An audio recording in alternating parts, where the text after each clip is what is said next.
If we try to understand emotions in art, it's important to understand the methodologies that take place to implant emotions in painting and in art. For instance, we could look at literal meaning as a way to get emotions into our art. That is, the stories that we tell have an emotional quotient to them. They evoke an emotional response in us, the viewer. In the early Renaissance paintings, stories of religion and mythology played an important part in the emotional quality of the artwork. So in many ways we're responding not really to the artwork itself directly, but to the emotions inherent in the story that's being told. We identify with the action of the story and have an emotional response to the events taking place. So the artwork carries an emotional charge and we get it. And it's not necessary that the artist feel the emotion when they're doing these kinds of paintings. It's really something of a concept approach. It's the concept of the story that the artist relies upon to get the idea across, to get the emotion across. And it's our experience of life, the fact that we've experienced these emotions and qualities in life that allows us to recognize the emotion through the story.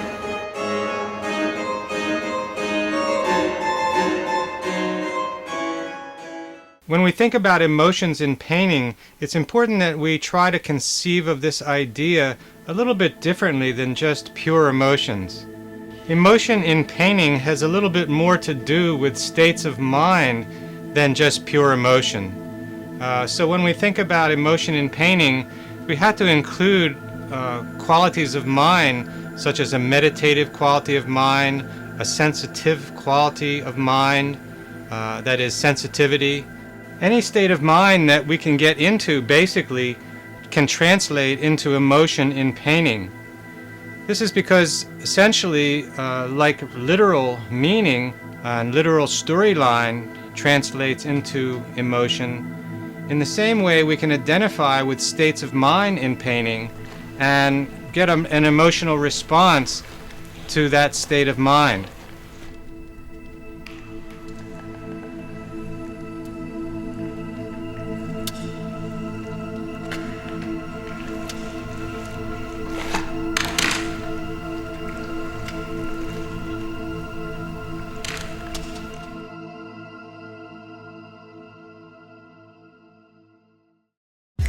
When it comes to the use of literal subject matter, it's important to understand that it's not so much about one's own personal feelings at the time. In painting, this is seen as sentimentality. The artist who would be a really good artist must go much further than this. They must speak of something much wider, something much deeper, something much more universal. For example, it's not about painting your own cat because you love it, but about painting catness. It's not about painting your own grandmother, but about what that means. About how that painting can point the way to something much wider. It's not just about painting your own favorite dog or horse, but imbuing them with meaning, spirit, and imagination.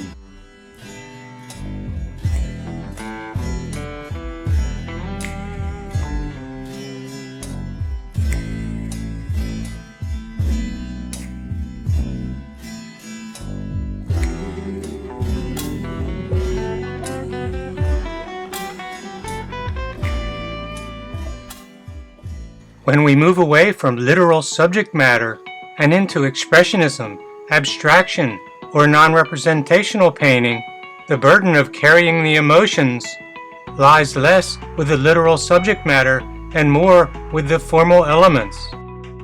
The qualities of composition and organizational integrity.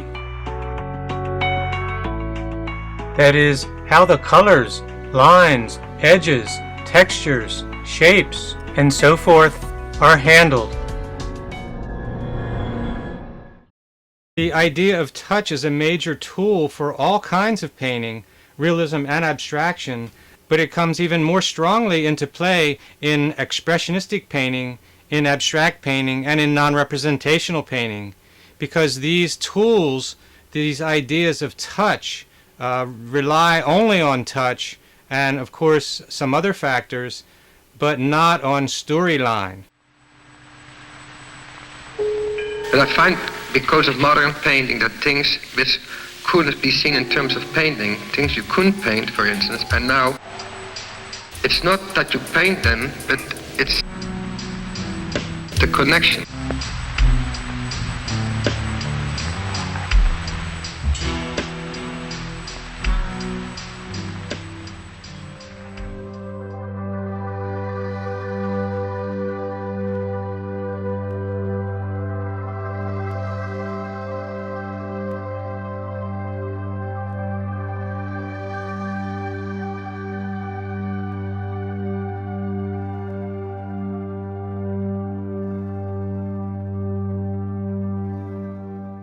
And I did not want a small gesture standing at the easel with a sable brush. And how is the paint applied? well, pouring. I've been pouring for about a year now. Yeah, it's sort of a combination of pouring, muscle.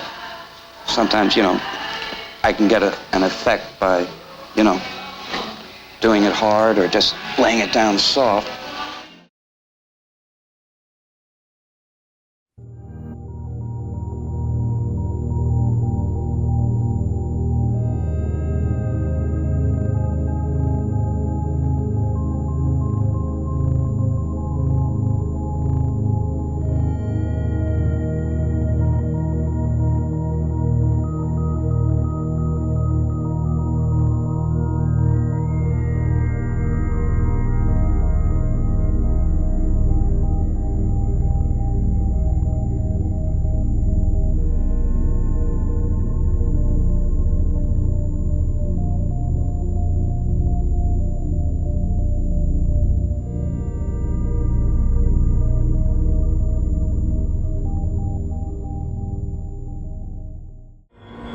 This painting by the German expressionist Kirchner relies strongly on the meaning of the literal subject matter for its emotional impact.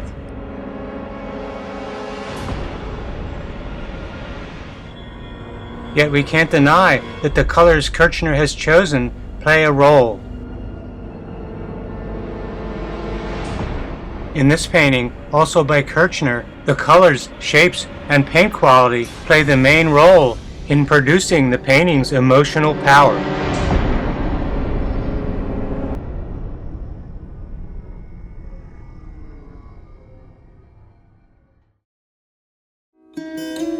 This beautiful painting by Paul Gauguin draws most of its emotional strength from the delicacy of Gauguin's touch and the color.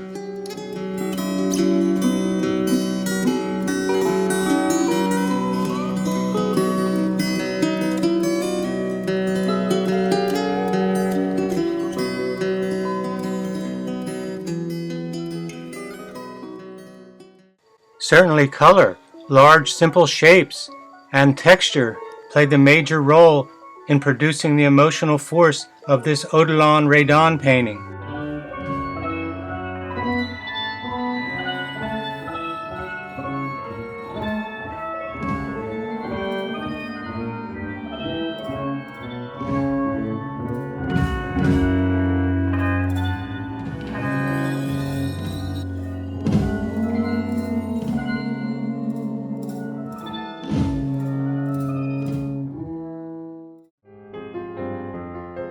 This Max Beckmann painting achieves astonishing drama because of his use of highly contrasting values.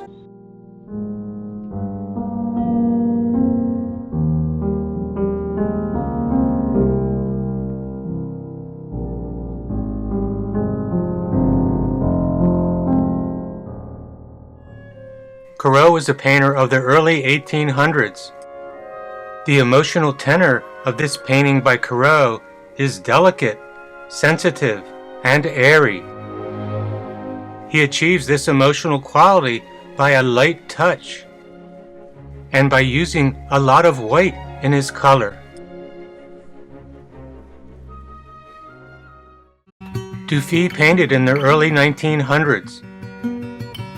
This painting by Dufy has a sense of playfulness and festiveness. He achieves this by using bright colors and many small marks.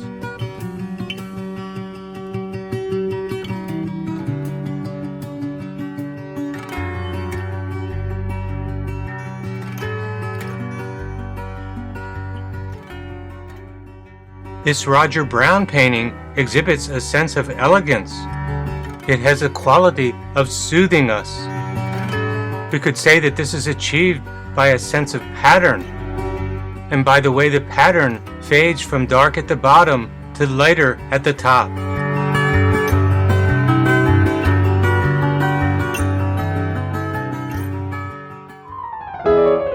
The emotional quality of this Francis Bacon painting is startling and unsettling. Certainly the subject matter plays into this, but also the roughness of the paint and the powerful brushstrokes. The simple box-like structure that appears around the figure creates a sense of space that deepens the feeling of the painting.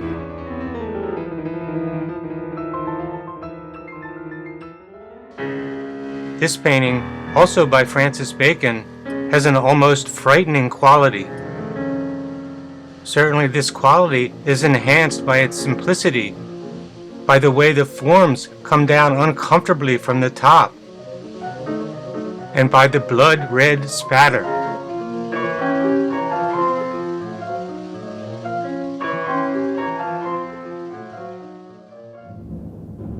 This painting by Mark Rothko has an almost cathedral-like quality of quietness.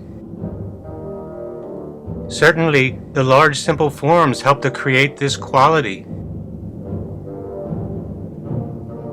as do the dark colors and the narrow range of their values.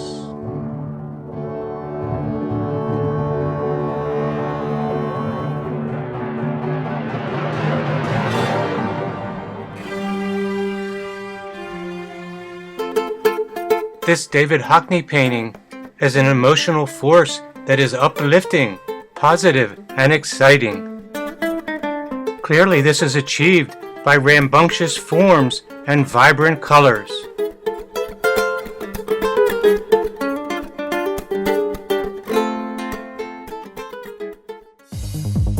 So in summary, we can say that the literal story meaning, the artist's touch, and the use of the formal elements are three of the most important ways that emotion can get into paintings.